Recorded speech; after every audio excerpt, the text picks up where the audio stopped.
आज EPS 95 pension को लेकर जो बहस देश भर में चल रही है वह केवल आंकड़ों तक सीमित नहीं है, बल्कि ये उस व्यवस्था पर सवाल है जिसमें मेहनतकश कर्मचारी रिटायरमेंट के बाद सबसे कमजोर कड़ी बन जाता है।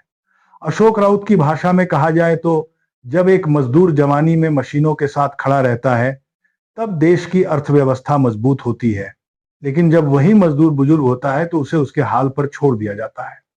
ईपीएस 95 पेंशन को 7,500 रुपये करने की मांग इसी असमानता के खिलाफ उठी एक आवाज है जिसे अब अन्न देखा करना सरकार के लिए आसान नहीं रहा है।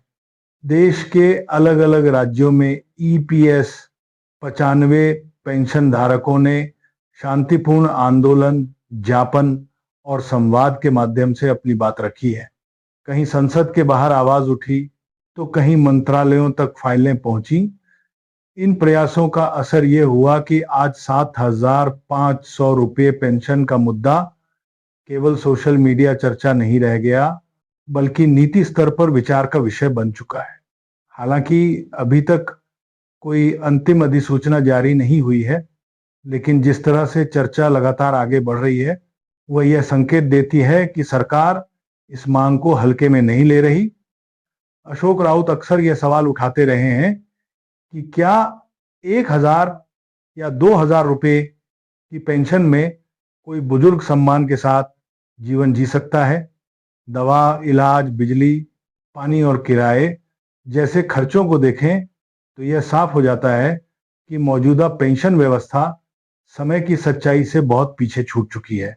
ऐसे में 7,500 रुपये न्यूनतम पेंशन कोई ऐशो आराम की राशि नहीं है जैसे में 2005 का, बल्कि ये जीवन को थोड़ा सा स्थिर करने का साधन है।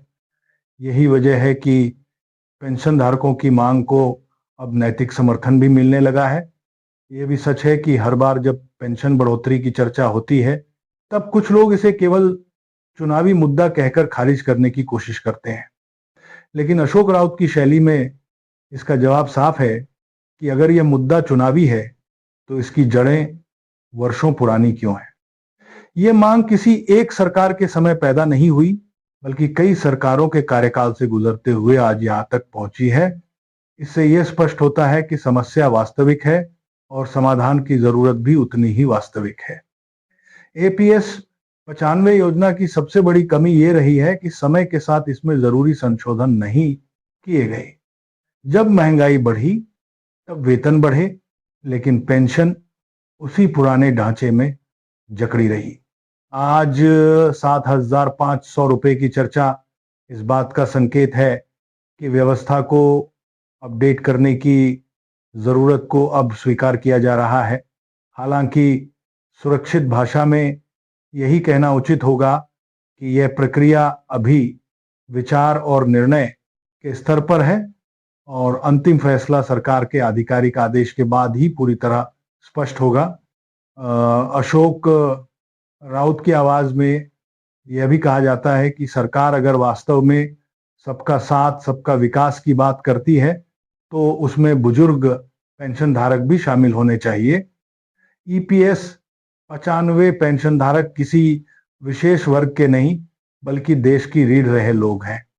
उनके लिए 7,500 रुपये पेंशन तय करना कोई बोझ नहीं, बल्कि सामाजिक जिम्मेदारी है।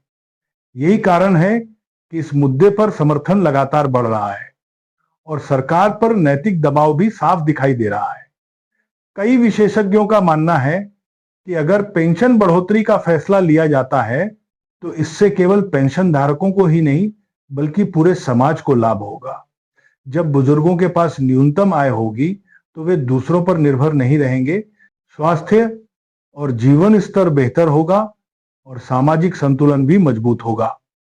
इस नजरिए से देखा जाए तो ईपीएस 95 पेंशन 7,500 रुपये करना केवल खर्च नहीं, बल्कि एक निवेश माना जा सकता है। अभी की स्थिति में सबसे जरूरी बात यह है कि पेंशन धारक अफवाहों से बचें और केवल आधिकारिक सूचना पर भरोसा करें।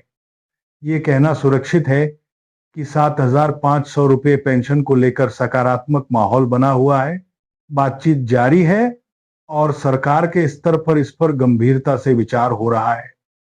जब तक लिखित आदेश सामने न आए तब तक किसी भी खबर को अंतिम सत्य मानना ठीक नहीं होगा, लेकिन उम्मीद का बने रहना भी उतना ही जरूरी है। अंत में अशोक राउत की शैली में यही कहा जा सकता है कि ईपीएस 95 पेंशन का संघर्ष किसी एक दिन में खत्म होने वाला नहीं है, लेकिन हर चर्चा, हर बहस और हर आवाज इसे मंजिल के करीब जरूर ले जा रही है। 7,500 रुपये पेंशन की मांग आज एक प्रतीक बन चुकी है उस सम्मान का जिसकी उम्मीद देश का हर मेहनतकश अपने बुढ़ापे में करता है। आने वाले समय में